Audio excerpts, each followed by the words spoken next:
So let's start with today's class. Yesterday we have learned, हमने कुछ देखा था. पहले वो दिखा देते हैं. चलो जो कल पढ़ा था वो पहले पढ़ लेते हैं थोड़ा सा. ठीक है, उसके बाद आगे क्या करेंगे. चलो ऊपर चलते हैं. पहले देख लेते हैं कल हमने क्या क्या किया था. एलिमेंट्री कॉम्बिनेटोरिक्स स्टार्ट हुआ था. एन फैक्टोरियल पढ़ा था हमने. ये पढ़ा था कि एन फैक्टोरियल को कैसे रिप्रेजेंट करते हैं. वैसे आप वीडियो भी देख सकते हो, यूट्यूब पे है. ठीक है, ये इम्पोर्टेंट पॉइंट्स हैं कि defined for natural numbers and not defined for negative or fractional numbers. ओहो, नेगेटिव और फ्रैक्शनल नंबर्स के लिए डिफाइंड नहीं होता, ओनली नेचुरल नंबर्स के लिए डिफाइंड होता है. चलो अब आगे क्या करते हैं थोड़ा सा. ठीक है, जीरो फैक्टोरियल भी पढ़ा था. ये प्रूव भी कर सकते हैं लेकिन अभी हम करेंगे नहीं क्योंकि हमारे फायदे का अभी कुछ नहीं है इसको. हम तो अभी PRMO की प्रिपरेशन कर रहे हैं, उसके अंदर ये सब नहीं आएगा. ठीक है, एन फैक्टोरियल की बेसिक फॉर्म करी थी हमने. ऐसे ही इस बेसिक फॉर्म के एग्जांपल्स करे थे, देख लिए होंगे आपने. फिर हमने प्रॉपर्टीज पढ़ी थी. फर्स्ट प्रॉपर्टी बहुत ईजी है, एक बार गो थ्रू कर लो, जल्दी से देख लो. वैसे तो बड़ी आसान है. ठीक है, हमने एन फैक्टोरियल को N factorial N into N minus one factorial में डिवाइड किया, फिर N into N minus one into N minus two factorial में डिवाइड किया. ऐसे ऐसे हम करते जा सकते हैं. ठीक है, अब ये next part, N factorial upon M factorial where n factorial n is greater than m. ठीक है, जैसे कि एग्जांपल ये, इसको हम ऐसे लिख सकते हैं, ऐसे लिख सकते हैं ना. तो नहीं लिख सकते, लिख सकते हैं. 10 फैक्टोरियल का पहले हम एक्सपैंड कर देंगे, फिर हम 4 फैक्टोरियल को एक्सपैंड कर देंगे. 4 फैक्टोरियल और यहाँ का 4 फैक्टोरियल कट हो जाएगा. ठीक है, बच जाएगा 10 इंटू 9 इंटू 8 इंटू 6 इंटू 5. अगर हम इनकी बेसिक फॉर्म देखें इस प्रॉपर्टी की तो ये बनती है. ये जो मैं मार्क कर रहा हूँ ये इंपॉर्टेंट चीज़ें हैं. चलो अब नेक्स्ट करते हैं. ठीक है, हमने ये किया था कि ये बच्चे बहुत ज़्यादा गलत करते हैं, जो कि हमें नहीं करना चाहिए गलत. ठीक है, ये गलत है, दिस इज रॉन्ग. ठीक है, चलो अब मान, ये वाली प्रॉपर्टी थोड़ी सी मुश्किल है. ये थर्ड प्रॉपर्टी है, मैंने पता नहीं क्यों लिखा दी है. ठीक है, अगर हमें ये दे रखा है 2n factorial upon n factorial, n factorial की बेसिक फॉर्म लिख देंगे नीचे. ऊपर हम n की जगह 2n डाल देंगे, 2n फैक्टोरियल बन जाएगा. उसके बाद हम उसे ये इवन और ऑड में डिस्ट्रीब्यूट कर देंगे. जैसे कि मैं आपको एग्जांपल दे देता हूँ. अब 1 है ये, इंटू 2 दे रखा है यहाँ, इंटू 3 दे रखा है यहाँ, इंटू 4 दे रखा है यहाँ. जैसे हम ऐसे भी तो लिख सकते हैं 2 इंटू 4, ये एक ब्रैकेट में आ गया, फिर इंटू 1 इंटू 3 लिख सकते हैं ना. तो वैसे ही हमने इसमें ही कर रखा है. इस साइड हमने ऑड ले लिया, इस साइड हमने इवन ले लिए. ठीक है, यही इरेज कर देता हूँ क्योंकि ज़्यादातर बच्चों को समझ आ जाते हैं. ठीक है, उसके बाद यहाँ से हमने 2 to the power n common निकाल लिया. ये n फैक्टोरियल होता है, बेसिक फॉर्म याद है. ठीक है, n फैक्टोरियल और ये वाला n फैक्टोरियल कट हो जाएगा. चलो भाई फिर आगे बढ़ते हैं. मल्टीप्लिकेशन प्रिंसिपल या फिर प्रिंसिपल ऑफ काउंटिंग. ठीक है, ये बहुत इंपॉर्टेंट चीज़ है. इसके हम अभी आगे क्वेश्चन भी करेंगे एक. ठीक है, हम एज्यूम कर लेते हैं कि हमारे पास 4 जॉब्स हैं और 4 वेज हैं उनको करने के. फिर टोटल वेज यही होंगे. ठीक है, अब हम आपको बता देते हैं. जैसे कि अगर हम मान लें, इजी वे में थोड़ा सा बताता हूँ मैं. ठीक है, इजी वे में थोड़ा सा बताएंगे हम. इसका इजी वे है, पहले हम केस ए लो. पहले केस केस ए ले लेते हैं पहले हम. ठीक है, और हम दूसरा ले लेंगे केस बी। अरे यार, केस बी ले लेंगे। ठीक है, अगर हम केस ए को m मान लेते हैं, केस वे ए को हम m वेज में कर सकते हैं और केस बी को हम n वेज में कर सकते हैं। ठीक है, केस बी को हम n वेज में कर सकते हैं। तो फिर total number of ways of doing case A and case B are m into n। ये हमेशा याद रखना बच्चों। ठीक है, ठीक है, फिर हमने इसके कुछ केसेस करे थे, वो तो पता ही होगा। वैसे थे थोड़े ना मुश्किल वो केस, पर फिर भी चल अब आगे बढ़ते हैं। ये केसेस के हमने कुछ पार्ट्स किए थे, सेकंड केस किया था। चलो आज एक क्वेश्चन करते हैं। ठीक है, बड़ा टाइम हो गया ना क्वेश्चन किए हुए। ठीक है, चलो अब क्या है question. There are 5 doors to enter a lecture room. Lecture room में एंटर करने के 5 डोर हैं, यानी कि लेक्चर रूम को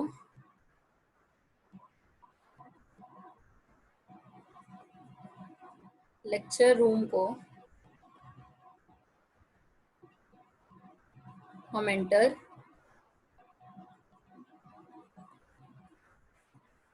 कितने वेज में कर सकते हैं। सिंपल है, लेक्चर रूम को हम एंटर 5 वेज में कर सकते हैं। ठीक है, अब ये ध्यान से पढ़ना। Find the number of ways that student can enter lecture room and leave from different door. यानी कि अगर ये 5 डोर हैं, जल्दी से बनाते हैं थोड़ा सा। ठीक है, ये 5 डोर हैं, ये 4 हो गए, ये 4 हो गए ना, और ये 5 हो गए। ठीक है, ये 5 डोर हैं। अगर हम इस डोर से एंटर करते हैं तो इससे लीव नहीं कर सकते, यानी कि इसको हम 4 वेज में एंटर कर सकते हैं, 4 वेज में एंटर कर सकते हैं, 4 वेज में, ऐसे ऐसे 4 4 ऐसे ऐसे होगा। यानी कि हम एग्जिट कितने वेज में कर सकते हैं, एग्जिट कितने वेज में कर सकते हैं, हम एग्जिट कर सकते हैं हम 4 वेज में। यानी कि टोटल वेज क्या होता है,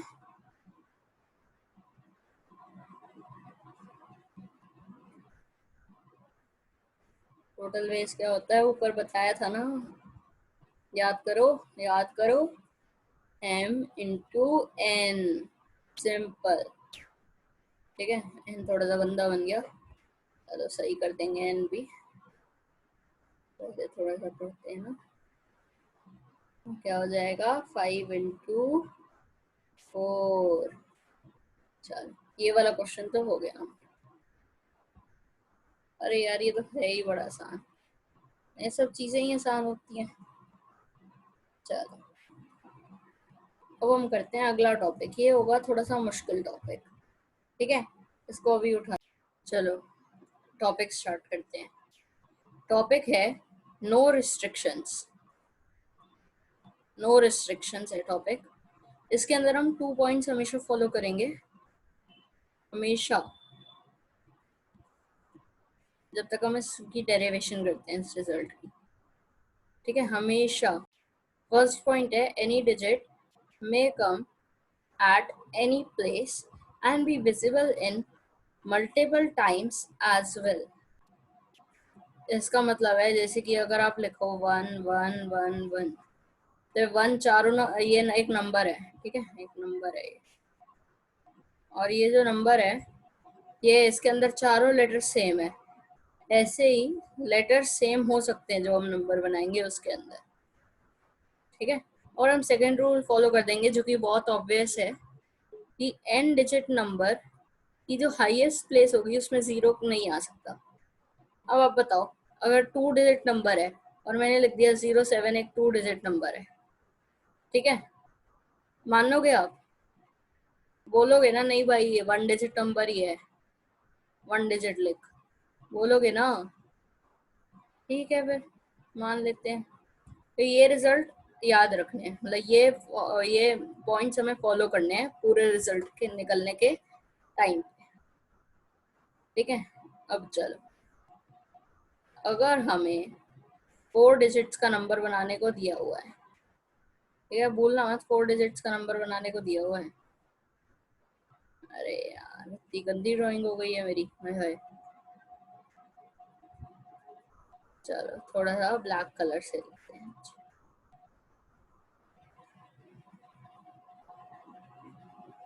ये हो गई एक प्लेस, ये हो गई दूसरी प्लेस, ये हो गई तीसरी प्लेस, और ये हो गई चौथी प्लेस। ठीक है भाई, ये तो सबको समझ आ ही गया होगा। ठीक है, 4 प्लेसेस का नंबर बनाना है हमारे हमारे पास। यार हमारे पास 10 नंबर हैं, 0 2 9। ठीक है, ये 10 नंबर हैं हमारे पास। ओके, चल इसके अंदर फर्स्ट डिजिट के अंदर हम इन 10 में से कोई सा भी नंबर भर सकते हैं?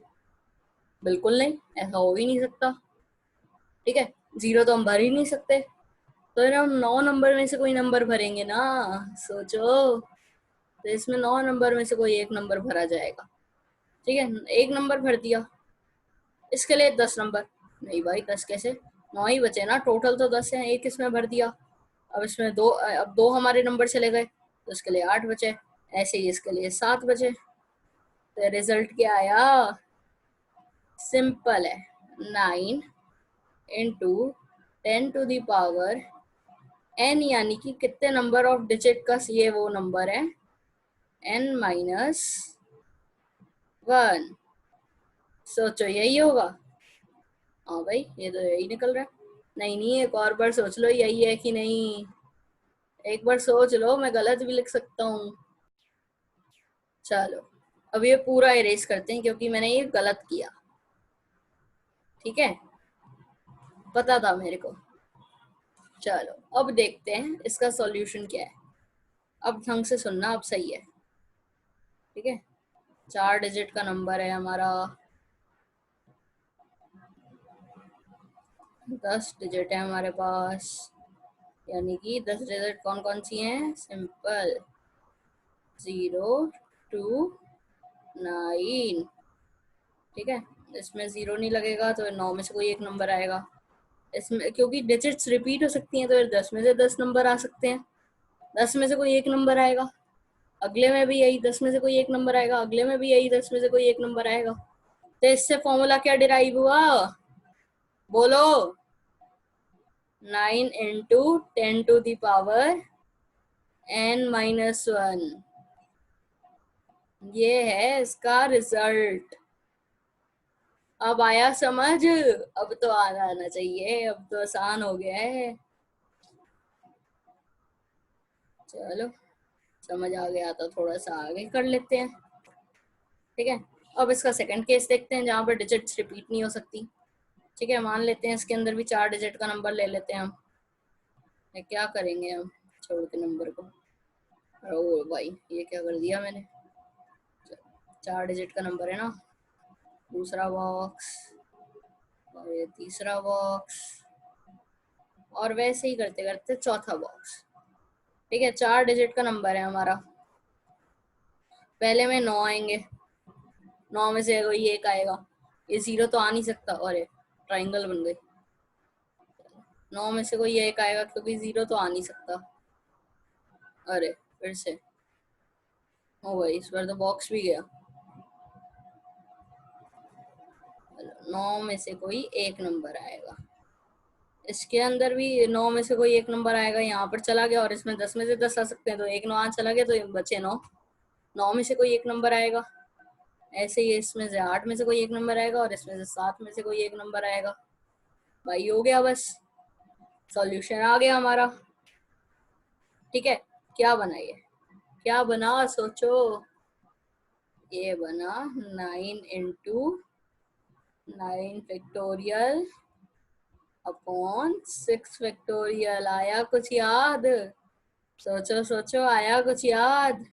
ये देखकर तो याद आ जाना चाहिए, 9 फैक्टोरियल अपॉन 6 फैक्टोरियल क्या होता है। पहले 9 फैक्टोरियल को एक्सपैंड करो, फिर 6 फैक्टोरियल को एक्सपैंड करो, ये बन जाएगा कि नहीं? ठीक है 9, ये देखो हमारा यहाँ से 9 आ गया और इससे ये आ गया। भाई मैं झूठ नहीं बोलूंगा, ऊपर दिखा देता हूँ कि कराया हुआ है ये, कहीं बोलो ये बंदा झूठ बोल रहा है, रहने तो। चलो दिखा देता हूँ कि कहाँ पर कराया है। मिला कुछ, देखा, मजे आ गए। चलो लाल रंग का बड़ा सा बॉक्स बना लेते हैं।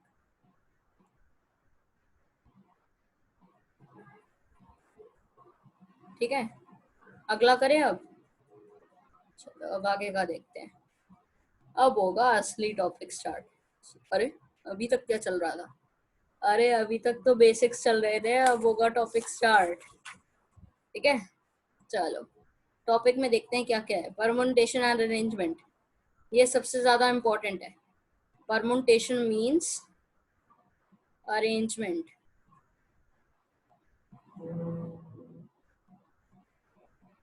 अरेंज, अरे हैंडराइटिंग बड़ी गंदी आ रही है। मेंट्स, ठीक है। अब चलो मेरे को बताओ सिंबल ऑफ परमुटेशन क्या होता है। अरे खुद बता, हमसे क्यों पूछ रहा है ना, यही सोच रहे हो ना। चलो बता देते हैं। आर एन, क्या लिखता हूँ मैं, तो थोड़े से बड़े फॉन्ट में पढ़ते हैं। एक कलर ऐड कर लेता हूँ बढ़िया सा। चलो हरे रंग से पढ़ते हैं आज। ठीक है, एन पी आर। अरे ये क्या हो गया? अरे बताता हूँ अभी, आगे बताऊंगा। और ठीक है, और हम इसे और भी तरीके से लिख सकते हैं। P inside the bracket N comma R, ऐसे भी लिख सकते हैं। अब भाई हमसे पूछ रहा है तो फॉर्मूला क्या है। चलो भाई फॉर्मूला भी बता दूंगा, चिंता मत किया करो, मेरे साथ बैठे हो, सही जगह पर हो। ठीक है, फॉर्मूला भी बता देते हैं। चलो, वैसे लाइन थोड़ी सी गंदी बन गई, फिर बोलो तो सही कर लेते हैं। सही कर ही लेते हैं, हम कितना टाइम लगना है वैसे भी। ठीक है, चलो फॉर्मूला क्या होता है, फॉर्मूला बताना है मेरे को।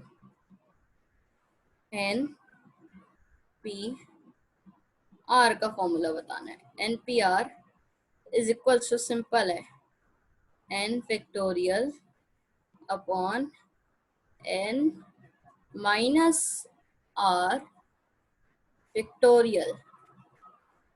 अरे सही तो है। चलो अब एक हैशटैग नोट लिखते हैं हम। हैशटैग, ओ भाई कितना बड़ा है नोट, यानी कि इम्पोर्टेंट होगा जरूर। अरे ये क्या निकाल दिया ओके ऊपर से। ओ टी ई नोट, ठीक है। चलो अब अगर एन पी एन है, यानी कि अगर आर की जगह एन है, तो सोचो क्या बनेगा। चलो पहले तुम्हें टाइम दिया, सोचो और कमेंट में अपना आंसर दो। सोचो सोचो सोचो। चलो हो गया तुम्हारा टाइम, अब वैसे भी इतना टाइम नहीं है। N factorial upon N minus N factorial. ठीक है, ये क्या बन गया, एन फैक्टोरियल बन गया। अरे भाई ये क्या हो गया, N P N N factorial ही होता है। हाँ भाई, होता है तो होता है, अब आ गया तो आ गया। ठीक है, अब चलो थोड़ा सा नीचे बढ़ते हैं। ठीक है, अब ये हमारा आज का आखिरी टॉपिक और सबसे आसान टॉपिक, जिसको मैं कहूँगा बहुत आसान। एप्पल के अंदर क्या है? अरे ये तो 2 बार पी आ गया। अब हम डिस्टिंक्ट, ये डिस्टिंक्ट है, यानी कि थोड़ा थोड़ा सेम है इसके अंदर। ठीक है, जैसे कि इसमें पी और पी सेम है। ठीक है, तो अगर हम इसे ले लें, हम ये अब पढ़ो, they are alike as they have words repeating. ठीक है, अब इन केस में हम कैसे निकालेंगे? सिंपल है यार, आराम से निकालेंगे। ठीक है, एन फैक्टोरियल यानी कि जितने भी वर्ड्स हैं जितने भी लेटर्स हैं उनका फैक्टोरियल। मान लो लैपटॉप का निकालना है हमें, ठीक है, LAPTOP आ जाएगा। ठीक है, लैपटॉप वगैरह वगैरह वगैरह वगैरह ऐसे ऐसे करते रहेंगे हम, अभी बताएंगे। ठीक है, आगे कराएंगे, बहुत कुछ है हमारे पास अभी। ठीक है, एन फैक्टोरियल फॉर्मूला बता रहा हूँ अभी बस, अपॉन K1 फैक्टोरियल। अरे ये K1 फैक्टोरियल क्या होता है? अरे बताता हूँ यार, into K2 factorial into K3 factorial, ऐसे ऐसे ऐसे ऐसे चलता रहेगा नॉर्मल। ये तो समझ आता है ना? ठीक है, अब अगर हमें लैपटॉप का निकाले हम, ठीक है, लैपटॉप का निकाल लेते हैं, चलो यहाँ पर निकाल लेते हैं लैपटॉप का। लैपटॉप में टोटल कितने लेटर्स हैं? 1 2 3 4 5 6, 6 लेटर्स हैं। पी लेटर रिपीट कर रहा है, कितनी बार रिपीट कर रहा है? 2 बार रिपीट कर रहा है, तो यहाँ लिखो 2 फैक्टोरियल। 6 फैक्टोरियल अपॉन 2 फैक्टोरियल मैंने आपको समझाया हुआ है। टंटना, आंसर आ गया। 6 फैक्टोरियल अपॉन 2 फैक्टोरियल होता क्या है, सोचो। चलो मैं ये बताती हूँ। 6 × 5 × 4 × 3। चलो, हमने अपना परमुटेशन वाला टॉपिक खत्म कर लिया। अगली क्लास में कॉम्बिनेशन स्टार्ट करेंगे।